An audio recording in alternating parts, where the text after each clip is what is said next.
नमस्कार विद्यार्थी मित्रांनो, आज आपण पाहणार आहोत गणितीय क्रियांमधील महत्त्वाची क्रिया म्हणजे भागाकार. मित्रांनो, भागाकाराचे नियम आणि सोप्या आणि अचूक पद्धतीने भागाकार कसा करता येईल हे आज आपण पाहणार आहोत.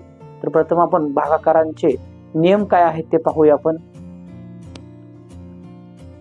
भागाकार करण्यासाठी या चिन्हाचा वापर करतात. अशा प्रकारचं चिन्ह आहे, यालाच आपण भागाकार असं म्हणतो. पुढे आपण जर भागाकार केला असेल किंवा भागाकार करत असताना आपल्याला एक महत्त्वाचं सूत्र लक्षात ठेवायचं आहे, ते म्हणजे हे सूत्र आहे काय बघा, भाज्य बरोबर भाजक गुणिले भागाकार अधिक बाकी.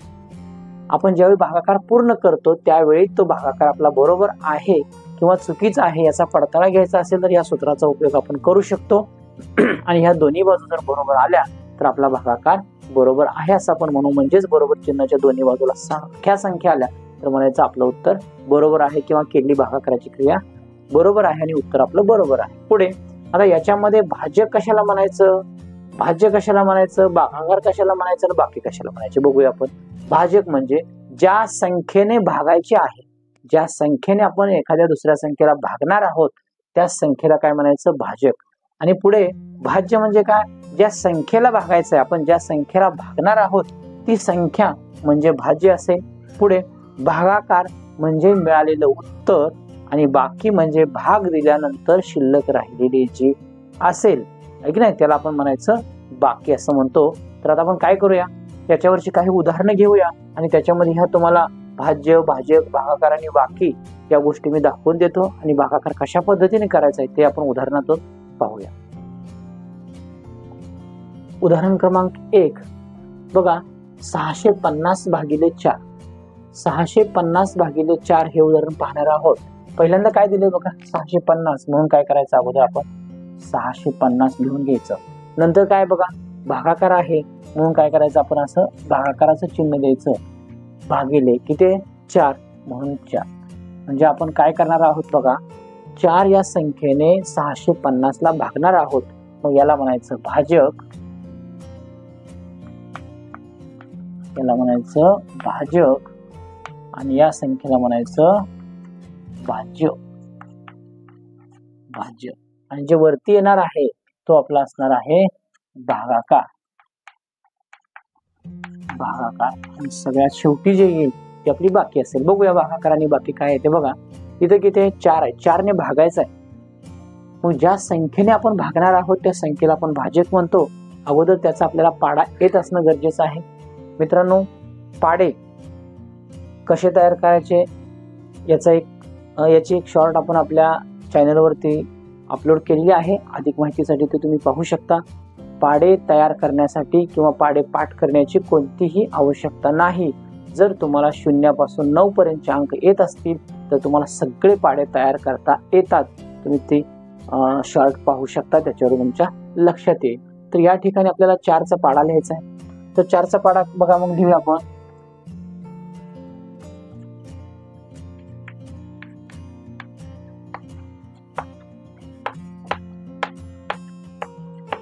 या ठिकाणी हा 4चा पाडा आपण लिहिलेला आहे. बघा इथं किती बघा, पहिल्यांदा आता भागाकार घालवत असताना, भाग घालवत असताना नेहमी आपण डाव्या बाजूने जायचं. इथे किती बघा, 6 आहे. मग आपण ज्या संख्येने भागणार आहोत त्या संख्येचा पाडा आपण लिहिलेला आहे. त्या ठिकाणी 6 आहे का शोधायचं आपल्याला. 6 आहे का इथे आपल्याकडे, नाही. पण या 6 पेक्षा लहान किंवा 6च्या जवळची संख्या कोणती आहे का शोधायची. तर आहे, कोणती आहे तर 4 आहे म्हणून 4 लिहिलं. किती नंबरला आहे ही संख्या, 1 नंबरला आहे म्हणून त्याच्या डोक्यावरती आपण 1 लिहिलं.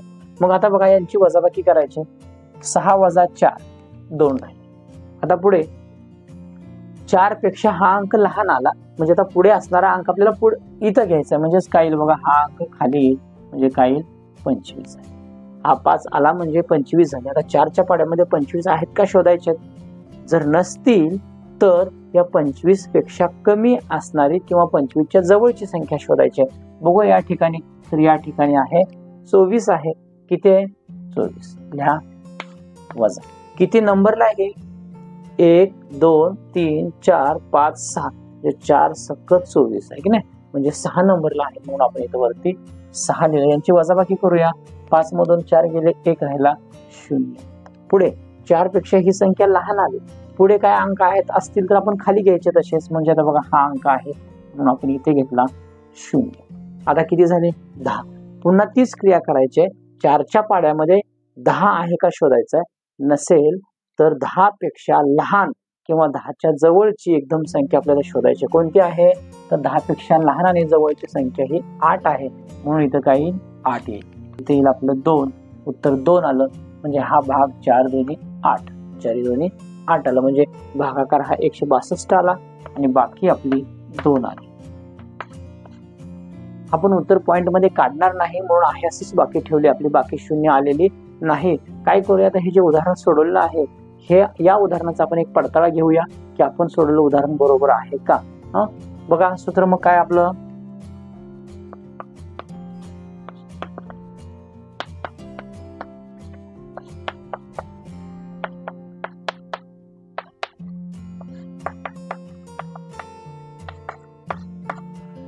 आता या सूत्रामध्ये या किमती ठेवायच्या आहेत आणि या जर दोन्ही बाजू समीकरणाच्या बरोबर आल्या तर आपण म्हणायचं आपण जे सोडवलेलं आहे भागाकार केलेला आहे ती क्रिया बरोबर आहे किंवा आपलं उत्तर बरोबर आहे. बघूया काय मग, 650 बरोबर भाजक आहे तो 162 अधिक गुणिले 162 गुणिले भागाकार आहे तो 4 आणि अधिक बाकी आपली आहे ती 2. बघूया या दोघांचा गुणाकार काय येईल बघा. 4 दोन्ही 8, 6 चौक 24 ला 4, हातच्याले 2, 4 एके 4 आणि हे 2 अधिक हे 2 म्हणजे किती आलं 650 आणि इकडे सुद्धा आलं 650 आहे असं आलं.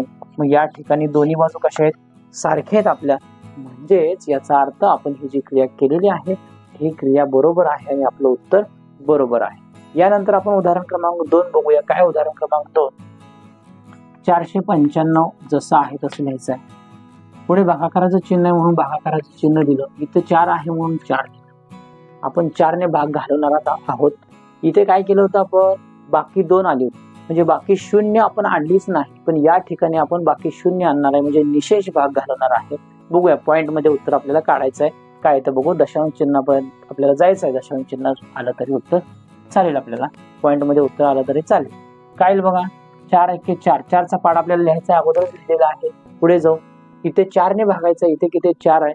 4च्या पाड्यामध्ये 4 आहे, 1 नंबरला आहे म्हणून 4 लिहिलं 0. आता पुढे याच्यापेक्षा हा अंक लहान आला म्हणून पुढचा अंक घ्यायचा, हा आला 9. 4च्या पाड्यामध्ये 9 आहे का शोधा. नसेल तर 9 पेक्षा लहान असणारा अंक किंवा त्याच्या जवळ असणारा अंक जवळचा शोधायचा. जवळचा लहान अंक मग काय येईल बघा 8 येईल. किती येईल 8 येईल. किती नंबरला आहे तो 2 नंबरला म्हणून 2 लिहिलं.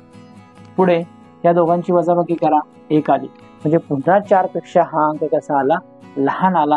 मग आता पुढे असलेला अंक आपण घेऊ, 5 आहे इथे म्हणून 5 घेतला, 15 झाले. 4च्या पाड्यामध्ये 15 आहे का शोधा. जर नसेल तर 15 पेक्षा लहान आणि 15च्या जवळचा अंक आपल्याला शोधायचा आहे. मग कोणता येईल तर 12 येईल. किती नंबर आहे तो 4 त्रिकोण 12, 3 नंबर. उत्तर आलं आपलं 3 आलं. आता पुढे 4च्या टेबलमध्ये 3, हा 3 आला म्हणजे याच्यापेक्षा हा लहान आला. म्हणजे आता पुढे असतील संख्या तर घ्यायच्या, पुढे संख्या आता आपल्याला संपलेल्या आहेत, पुढे संख्या नाहीत. तर आपल्याला भाग 0 बाकी आपल्याला 0 आली पाहिजे किंवा निशेष भाग घालवायचा आहे. दशांश चिन्हापर्यंत, दशांश चिन्हाच्या पुढे आपल्याला उत्तर मिळवायचं आहे किंवा 2 दशांश चिन्ह 3 दशांश चिन्हापर्यंत जायचं असेल तर इथं 3 आहे, बाकी आपल्याला 0 आणायचे. तर काय करावं लागेल बघा, इथं तरी संख्या आता पुढे नाहीत, संख्या संपल्या सगळ्या. तर मग काय करायचं, इथं एक 0 घ्यायचा, इथे एक 0 घ्यायचा आणि इथे एक दशांश चिन्ह द्यायचं किंवा एक पॉइंट द्यायचा वरती. मग आता पुन्हा पुढे या 4च्या पाड, इथे किती झाले मग 30. आता 4च्या पाड्यामध्ये 30 आहे का शोधा. 4च्या पाड्यामध्ये 30 आहे का नाही. मग त्याच्यापेक्षा लहान संख्या आणि त्याच्या जवळची संख्या आहे ती 28 आहे. उत्तर काय येईल आपलं 2. 30 वजा 28 काय आलं 2 आलं. पुन्हा आता काय करायचं बघा, पुढे 4 पेक्षा पुन्हा इथे लहान अंक आलेला आहे 2. वरून एखादा अंक आपल्याला घेता येतोय का बघा, पण वरून अंक घेता येणार नाही किंवा इथे अंक नाहीत. इथं आपण त्यावेळी काय केलं 0 घेतला. त्याच पद्धतीने इथं आपल्याला काय करायचं 0 घ्यायचंय. पण इथे आपण कितीने भाग घालला होता 28. 4च्या पाड्यात 28 ने भाग घालला होता. किती 1 2 3 4 5 6 7 4 7 28 म्हणून इथे 7 लिहायचं राहिलं होतं, आपण ते 7 लिहिले. हा पुढे आता इथे किती झाले 20, वजाबाकी केली 2 आले. आता हा 4 पेक्षा 2 हा अंक लहान आला. मग लहान असेल तर आपण पुढून संख्या घेतो, पण इथे संख्या नाही आपल्याकडे, म्हणून काय करायचं आपण 0 घ्यायचा, कारण आपल्याला बाकी 0 आणायचे आहे की नाही. या संख्येवरती 0 घेतला आपण, या ठिकाणी 0 घेतला, त्याच वेळी आपण इथं दशांश चिन्ह दिलं होतं. पण आता एकदा दशांश चिन्ह दिलं की पुन्हा दशांश चिन्ह द्यायचं नाही, फक्त दशांश चिन्ह पहिल्या सुरुवातीला जो 0 घेतोय त्याच वेळी द्यायचं, त्यानंतर मात्र दशांश चिन्ह द्यायचं नाही. पुढे बघा, मग 4च्या पाड्यामध्ये 20 आहे का? हो आहे, 4च्या पाड्यामध्ये 20 आहे म्हणून लिहिलं. किती नंबरला आहे ते? तर 5 नंबरला आहे म्हणून 5 लिहिलं. आणि यांची काय केली आपण वजाबाकी केली, तर काय येईल बाकी 0 आली. बाकी काय आली 0 आली. बघा बाकी 0 आली. भागाकार 123.75 आला. भाजक 4 आहे आणि भाज्य 495 आहे. या जर किमती आपण 4 किमती आपल्या या सूत्रात ठेवल्या, आपण जर या किमती या सूत्रात ठेवल्या तर दोन्ही बाजू बरोबर येतात, आणि दोन्ही बाजू जर बरोबर आल्या तर आपण केलेली क्रिया ही बरोबर आहे हे आपल्या लक्षात येईल. उदाहरण क्रमांक 3, 1455 भागिले 12. आता या ठिकाणी आपल्याला 12ने या संख्येला भागायचं आहे, म्हणून आपल्याला 12चा पाडा इथे लिहिणं आवश्यक आहे. तो लिहून घ्यायचा आहे.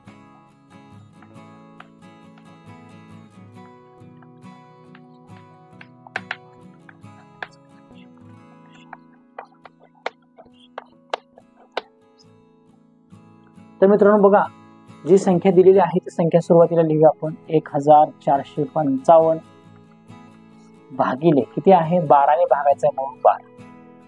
12चा पाडा आपण लिहिलेला आहे. मित्रांनो पाडे लिहित असताना नेहमी 12 1 12, 12 2 24, 12 3 36 असा असतो, पण इथे सुरुवातीला सुद्धा 0 असतो, हा लक्षात ठेवायचा. हा 0 असतो हे लक्षात ठेवायचं नेहमी. प्रत्येक टेबलमध्ये सुरुवातीला हे 0 असतो. का असतो? तर त्या संख्याला 12 1 12 म्हणजे 12 गुणिले 1 आलं म्हणजे 12. तसंच 12 गुणिले 0 म्हणजे कोणत्याही संख्येला 0ने गुणलं असता उत्तर नेहमी 0 येतं, म्हणून इथे 0 नेहमी ठेवायचं आपल्या लक्षात असावं. तर पुढे बघा, आता पुढे बघा, इथे काय आहे 1 आहे. इथे कितीने भागणार आहोत आपण? 12ने भागणार आहोत. कितीने भागणार आहोत? 12ने भागणार आहोत. पण 12 पेक्षा ही संख्या कशी आहे? लहान आहे. ही जर संख्या लहान असेल तर सुरुवातीलाच भाग आपण काय करायचा 0चा घालवायचा. म्हणजे 12च्या टेबलमध्ये 1 आहे का शोधायचं नाही, पण 1 पेक्षा लहान असणारी संख्या इथं आहे का शोधायची. तर 1 पेक्षा लहान हा 0च आहे. हा काय आहे 0च आहे, म्हणून 0 लिहिला. आणि तो 0 किती नंबरला आहे? तर 0च नंबरला, कारण त्याला किती नंबरला शोधतोय म्हणजे त्या 12ला कितीने गुणलं? 1 ने गुणलं म्हणजे 1 नंबरला, 2 ने गुणली म्हणजे 2 नंबरला संख्या, 3 ने गुणलं म्हणजे 12च्या पाड्यामध्ये 3 नंबरला संख्या असे म्हणतो. पण इथं आपण 0 घेतोय म्हणजे या 12ला 0ने गुणलं म्हणजे 0 या ठिकाणी आपण लिहिलं. वरती सुद्धा इथं आपल्याला 0च लिहायचं. पुढे बघा, 1 वजा 0 1 आलं. आता 12 पेक्षा हा अंक लहान आला. आता पुढे काय करायचं आपण? पुढचा अंक घ्यायचा. मग हा 4 घेऊया. मग किती झाले बघा 14. आता पुन्हा बघा 12च्या पाड्यामध्ये 14 आहे का? जर नसेल तर 14 पेक्षा लहान आणि 14च्या जवळची संख्या शोधायची. तर ती आहे 12. ती आहे आपल्याकडे 12 आणि किती नंबरला? 1 नंबरला. म्हणून काय केलं 1 लिहिलं. पुढे यांची वजाबाकी करू. 2 आला. आता 12 पेक्षा पुन्हा 2 हा अंक लहान आला. मग काय करायचं? वरून संख्या घ्यायची, जी आहे ती वरून संख्या आपल्याला खाली घ्यायची. मग काय आली बघा इथे 5 आहे. मग आता इथे किती झाले? 25 झाले. 12च्या पाड्यामध्ये 25 आहे का शोधा. जर नसेल तर 25 पेक्षा लहान आणि 25च्या जवळची संख्या शोधायची, तर ती आहे आपल्याकडे 24 आहे. म्हणून 24 लिहिली. या दोघांची वजाबाकी करायची, पण हे 24 कितीला आहे? 12 2 24 म्हणजे 2 नंबरला आहे. म्हणून काय येईल इथे 2 येईल आणि इथं वजाबाकी यांची येईल 1. पुन्हा पुढे हा 4 घेतला, हा 5 घेतला. आता 12 पेक्षा पुन्हा अंक लहान आला म्हणजे आता हा 5 पुढचा अंक घ्यायचा आपल्याला. हा अंक 5 इथे आपण घेणार आहे. म्हणजेच काय आलं 5 म्हणजे 15 झालं. पुन्हा 12च्या पाड्यामध्ये 15 आहे का शोधा. नसेल तर 15 पेक्षा लहान आणि याच्या जवळची संख्या शोधायची, ती म्हणजे आहे 12. आणि 12 किती नंबरला आहे? 12 1 12 म्हणून 1 लिहिलं. म्हणून काय येईल बघा, यांची वजाबाकी केली तर उत्तर आपलं 3 आलं. आता पुढे 12 पेक्षा हा अंक कसा आला, लहान आला. आता पुढे संख्या घेण्यासाठी आपल्याकडे शिल्लक संख्या नाही, म्हणून काय करायचं, इथं 0 द्यायचा. आपण मगाशी सांगितल्या पद्धतीने जर इथं पहिल्यांदा आपण 0 देणार असेल तर वरती काय करायचा, एक दशांश चिन्ह द्यायचं किंवा एखादा पॉइंट द्यायचा. आणि पुढे 12च्या पाड्यामध्ये 30 आहे का शोधायचं. बघा 12च्या पाड्यामध्ये 30 आहे का, तर नसेल तर 30 पेक्षा लहान, नसेल तर 30 पेक्षा लहान आणि 30च्या जवळची संख्या शोधायची, ती म्हणजे आहे आपली 24 आहे. आणि किती नंबरला आहे ते, तर 12 2 24. परत यांची वजाबाकी करा, 6 आणि इथे हातच्या आला 1 0, 6 आले आपले, आहे की नाही, किती आले 6. तर पुन्हा 12 पेक्षा 6 लहान आहे. इथल्या संख्या आधीच संपलेल्या आहेत, आपण 0 घेतलेला आहे, म्हणजे इथे सुद्धा आपल्याला 0 घ्यायला काही हरकत नाही. पण आपण 0 घेतल्यानंतर फक्त एकदाच पॉइंट द्यायचा आहे, पुन्हा पॉइंट द्यायचा नाही. मग आता 12च्या पाड्यामध्ये 60 आहे का शोधा. जर नसेल तर याच्यापेक्षा लहान संख्या याच्या जवळची शोधायची, पण 60 आपल्याकडे आहे ऑलरेडी. किती नंबरला आहे तो, 5 नंबरला आहे. किती नंबरला आहे तो, 5 नंबरला. म्हणून काय द्यायचे इथे 5. 12 पंचे 60. आणि या ठिकाणी जी बाकी आलेली आहे ती बाकी आहे 0. बाकी जी आलेली आहे ती किती आहे 0. आणि हा आपला आलेला आहे तो भागाकार आहे. हा जो आपला आलेला आहे तो भागाकार आहे. हा भाज्य आहे आणि हा भाजक आहे. मित्रांनो, आता उदाहरण क्रमांक 4 बघूया आपण. आता या ठिकाणी 1/3 ही आपल्याला भागाकाराची क्रिया करायची आणि या ठिकाणी येणारे जे उत्तर आहे किंवा येणारा जो भागाकार आहे ते आपल्याला 3 दशांश स्थळापर्यंत जायचं आहे. म्हणजे दशांश चिन्हाच्या पुढे 3 घरे आपल्याला काढायचे आहेत. मग काय करावं लागेल बघा, पहिल्यांदा 1 आहे असा लिहिला, त्याला कितीने भागणार आहोत, 3 ने भागणार आहोत, आहे की नाही. मग काय करूया आपण, इथं 3 ने भागणार आहोत, म्हणजे आपल्याला 3चा पाडा लिहावा लागेल अगोदर.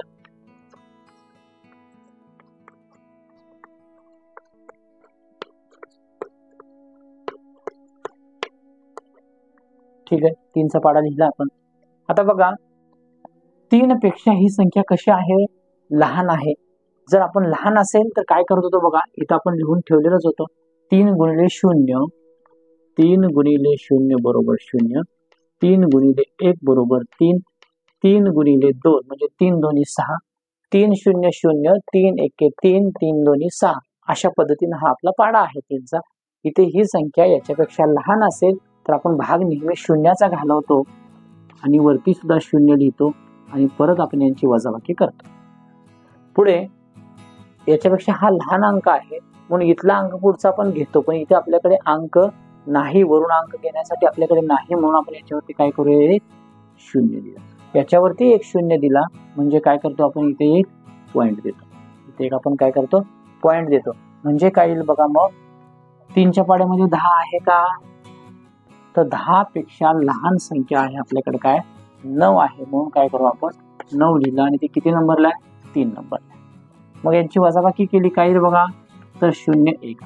पुन्हा 3 पेक्षा ही लहान आली, लहान संख्या आली आणि इकडे आपल्याला लहान आली की आपण वरची संख्या घेतो, पण वरती इथे संख्या नाही म्हणून आपण काय करायचा 0 द्यायचा. पण इथे एकदा 0 दिला की परत वरती आपण पॉइंट द्यायचा नाही, फक्त भाग घालवायचा आणि ज्या नंबरला असेल ती फक्त वरती नंबर लिहायचा. आपल्याला पॉइंट फक्त एकदाच द्यायचा. मग काय बघा 3च्या पाड्यामध्ये 10 नाही, 10 पेक्षा लहान अंक आहे तो 9 आहे आणि तो किती नंबरला आहे, तो 3 नंबरला आहे. पुन्हा जर वजाबाकी केली तर उत्तर आपलं काय आलं, 1च आलं. 3 पेक्षा पुन्हा हा अंक लहान आला. मग आपण काय करायचं, पुन्हा याच्यावरती 1 0 घ्यायचा आणि पुन्हा 3च्या पाड्यामध्ये शोधायचं 10 आहे का, तर नाही, त्याच्यापेक्षा लहान अंक किंवा कमी असणारा अंक 9 आहे. म्हणजे 0 9, पुन्हा 1 आलं आणि भाग गेला आपला 3चा. याचा अर्थ असा आहे की आपण हा भागाकार असा कितीही आणि कुठेही पर्यंत करत गेलो तर बाकी ही नेहमी येणारी जी आहे ती आपली फक्त एकच येईल. जो आपला भागाकार आहे, जो आपला भागाकार आलेला आहे तो भागाकार आहे बघा 0.333. आपला भागाकार आलेला आहे या ठिकाणी 0.333. हेच आपण असे लिहू शकतो 0.33 आणि याच्यावरती एक रेष ओढली, याचा अर्थ हा गट पुन्हा पुन्हा येतोय. किंवा हे आपण असंही लिहू शकतो 0.3 आणि याच्यावरती डॉट याचा अर्थ ही संख्या पुन्हा पुन्हा येते, म्हणजे हे पुन्हा पुन्हा येत जाते. अशा प्रकारची आपण संख्या परिमेय संख्या आणि अपरिमेय संख्यांमध्ये अशा प्रकारचं आपण उदाहरण दिलं आहे. परिमेय संख्या आणि अपरिमेय संख्यांच्या व्हिडिओमध्ये याच्याबद्दल आपण डिटेल्स माहिती दिलेली आहे, ती तुम्ही अधिक माहितीसाठी पाहू शकता. मित्रांनो, अशा पद्धतीने भागाकार हा गणिती क्रियांमधील महत्वाचा घटक आहे. याच्यावरची आपण एकूण 4 उदाहरणं पाहिलेली आहेत. बाकी 0 येईपर्यंत आपण भाग घालवला आहे. 3 दशांश स्थळापर्यंत येणारं उत्तर आपण शोधलेलं आहे. आणि भागाकाराचे नियम याच्यामध्ये चिन्हांचा भागाकार हा सुद्धा महत्वाचा घटक आहे. त्याच्यावरती आपण सेपरेट एक व्हिडिओ बनवला आहे, तो तुम्ही चॅनलवर आपल्या अधिक माहितीसाठी पाहू शकता.